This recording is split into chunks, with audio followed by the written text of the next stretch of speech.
Well, hello there, humans, hippies, earthlings, whoever you are, wherever you are, whatever you're doing, and whoever you're lucky enough indeed to be doing it too. I'm Bushka on Blitz, and this is 3 games of heartbreak, innuendo, and, well, I guess it's just one tank's plea to be understood. This is the Chi-Ri, and then we're going to have a look at the M46 Patton, and finally we're going to have a look at the T34-2. None of them renowned for being the strongest tanks at their tier. Indeed, all of them have quite significant drawbacks, but as you can see, if you can play the tank well, it don't matter because people know what to do and other people don't know what to do. When you put the two things together, you get a mix of hedonism and large numbers. Now, this game and the second game in particular are very interesting because they are games where both tanks are under tiered.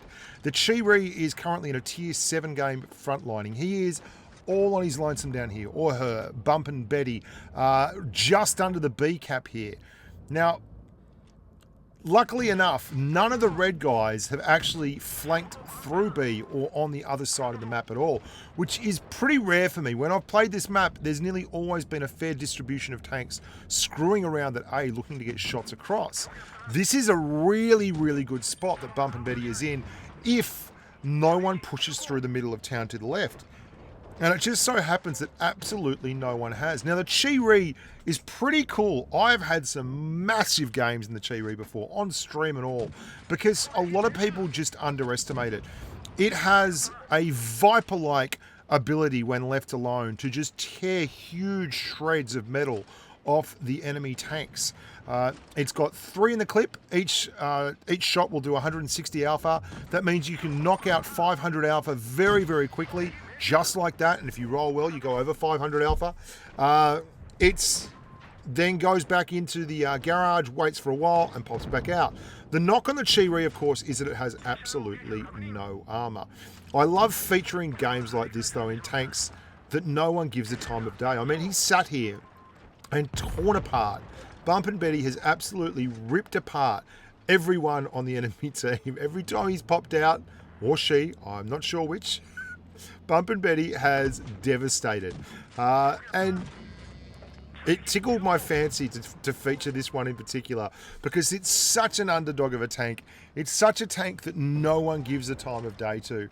And yet in a very, very short period of time, it has basically decimated the red team, despite the fact that it is up-tiered and running around as a very lumbering tier 7 heavy with no ammunition, no armor plating. It's gone down a treat. With a mastery badge, nearly 4,000 damage there in just over 3 minutes.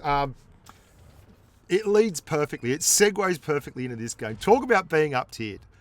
There is not 1, not 2, not 3, not even 4, but 5 blue grubs on the red team. Blue grubs being tank destroyers. One of them is a 183. Another is a T110E4. Then you've got a 704. All those 3 guys have at least a 150mm gun. Some of them a lot larger.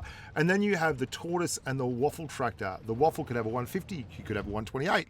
Who knows? But the tortoise has a very high pen Hesh round as its HE and ridiculous DPM. If this Patton gets caught out, gets spotted, gets at all looked at, he's just going to get screwed. And even worse than that, the other tanks he has to deal with on that team are an IS-7, and, you know, Pattons don't really have much in the way of penetration. And then we've got our lovely Russian medium swanning around out the back there as well, the Object 140. Pattons have horrific penetration numbers, by the way, M46 Pattons. They really struggle to penetrate anyone. However, the Foch has pushed, and the Patton is on the flank, and he's turned this into a 2-man game. Great roll. 424 to kick off proceedings into the back of a Russian medium. And he's not stopping. He gets another one on the drive-through. Just victims of the in-house drive-by, baby.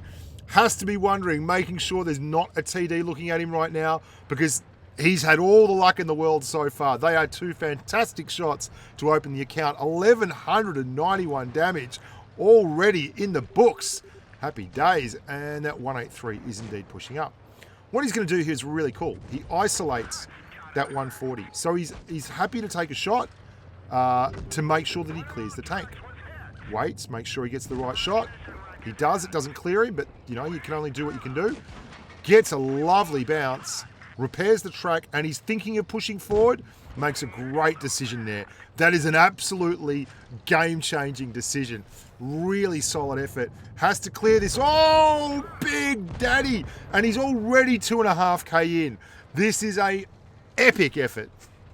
That is guts, all glory. The 704 definitely had a look at him there. You can see the 704 swivel round. Now he's got much, yes, love it. Hit the HE and begin again. 2,818 damage. He's knocked out a module there. You can see ammo rake damage and gun damage to the Waffle. The Waffle is frontlining in the worst possible place. There's an IS-7. How lucky are you feeling? Yep, that lucky. Roll 400 into the side of an IS-7 with AP at 300 meters on an American medium. And then 375 max roll on the lower glaciers with APCR. I mean, it could just have easily have bounced. That is a crazy, crazy roll. That Waffle tractor, how the hell is he still alive? He's done a sterling job. The Foch has done a pretty good job pushing out here with him. At least he got off his ass and moved. But the rest of the team has been shredded in spawn. There are only 2 left, and there are still 5 big boppers. And the Foch has gone hog wild. He is absolutely all the way in it, right up to the sword, and he is loving it. Smashing into the Object 704. It was a 2-on-4. It's now a 1-on-4. The IS-7 has just fired though, and this is the opportunity. Wow. I mean, that is every shot that could go in has gone in. He is 4.5k to the good. Just needs to carry by Kolobanoving against a Tortoise, a Waffle tractor, and a T110E4, and that is not going to help. That hit for 666, that was not doing him any favours at all. He's on nearly 5k now. Oh, come on, man. Just let him have this. Let him have it. Another big one. He's bopping and jiving and wheeling and dealing, and it's just not happy. Oh, come on, man. Roll high. No. He's rolled low. He's rolled low. Oh, after all those beautiful rolls.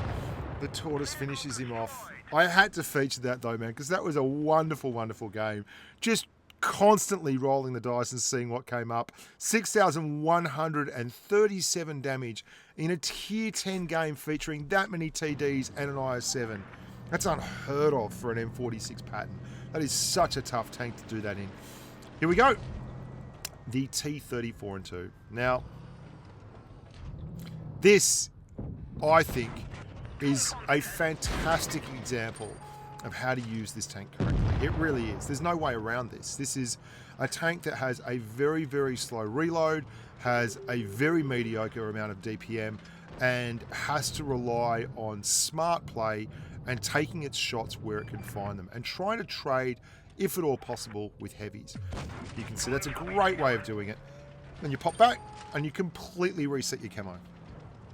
The problem he's got here is that he is about to be swamped. Great decision, Nitz. He's going to get hit once as he crosses, but that's well worth the price of admission. You'd pay 147 hit points to get out of that absolutely horrible position every day of the week and be happy about the trade too. So, well done. Steady heartbeat, our amigo steady heartbeat there in the T34-2. Now things look pretty weird. The entire team is stuck down in this corner. There's red tanks on either side, and they are a tank down. It's going to take a massive effort to drag the team out of this one. Is going to take a ridiculous amount of work. That's all right though, because we've got the bloke, just the bloke here, to do all that hard work. One thing about tanks with mediocre DPM that have peek-a-boom playstyles, DPM is completely unimportant if you don't get the chance to apply it. And in situations like this, you can't just come out sideways and keep firing. And that's exactly why the T34-2 is doing magnificently well in this little spot here. He's resetting the camo between shots, so when he does come out, there's always an opportunity to have a shot. And what matters then is not the amount of DPM you've got, but the size of the alpha strike on the gun. This IS-3 has set himself up to try and put a stop to the rot, and steady heartbeat, oh, great bounce there, is, oh, can he get that shot? He wants it, onto the upper glacis, yes, there's a tank cleared, excellent, 3 below him, 2 above him now, he's still got 3, yeah, nice work from the Black Prince there, acknowledging it too, nice shot, very cool, very cool. It's nice when people say nice things in game. Just acknowledge that someone's done a good job. Good on him. Must have hurt. Must have hurt, though. He looked like he had that one in the bag. Oh, lovely move, but an unlucky bounce. Still got plenty of hit points here, and he is causing a lot of trouble, but he does not want to get caught by that ISU 152, and you can see scurrying straight back into the shell. But the ISU is actually not even looking at him. He's left himself wide open here. This is a big thing. That BL-10 is not working overtime at the T34-2, and that is a gun that absolutely has to be cleared. Now, he's got a great big gun, but he doesn't have a great big hit point pool, and steady heartbeat tears that one away from him. This has been slow, but it has been consistent. It's been very methodical in its nature, and that's the perfect way of playing this tank. That 34 is really feeling his oats. He's pushed forward here, which is probably a mistake. He didn't have any shots in the barrel there. That very cheeky Bulldog over there behind the T25. He may regret that.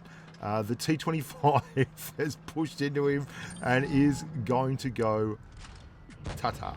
Unfortunately for the 25AT, the T34 gets him.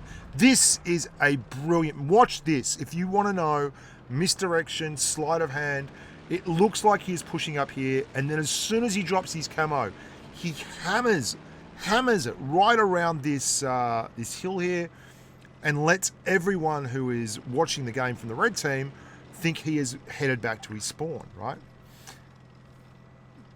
Now, this may look unintentional to you, but it is absolutely not. Watch what he does here.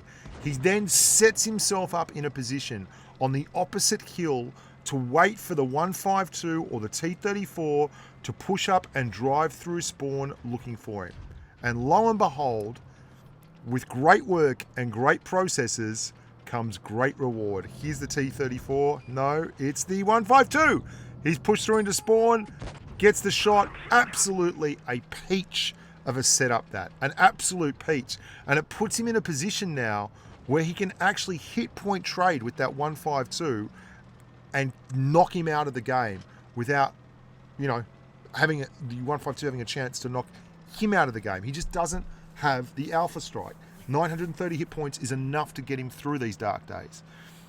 He's not satisfied with that, though. He's going to do exactly the same hustle again. He's going high rather than going low, looking for a lovely overlook on the 152, and guess what? Gets it again. What a classy kill setup. 2 of them, 1, 2, after another. Really enjoyed that. That was exceptional. Little things like that make my day when I'm watching tanking. The nuance, the little sweet fish, they are the ones that really rock my world. Don't take the T34. Look at this. Look at this negativity from the IS-3. This bloke has surely proven his mettle. He's absolutely shown his ability in the clutch. The T34 is pushing. There's 38 seconds left. Laudable by the T34, by the way. The 34 is not satisfied with the draw, neither should he be. Here we go. Lovely. Oh, great use of the tank. He's got no gun depression. He couldn't have made that shot anyway if he'd just driven up to the hill. And now the 34 is screwed because he can absolutely afford to take this hit and get the job done, and that's exactly what he does. I hope you guys enjoyed that one. Great work, Steady Heartbeat. A very fitting final game. Unlucky for some in the second, Ibrahim, and a great job at the start, Bump and Betty. I'm Bushka on Blitz. 5,248 damage is how we're going to sign out here. Remember to like the video, subscribe to the channel, look after yourselves, and as always, stay safe on the battlefield. Bye for now.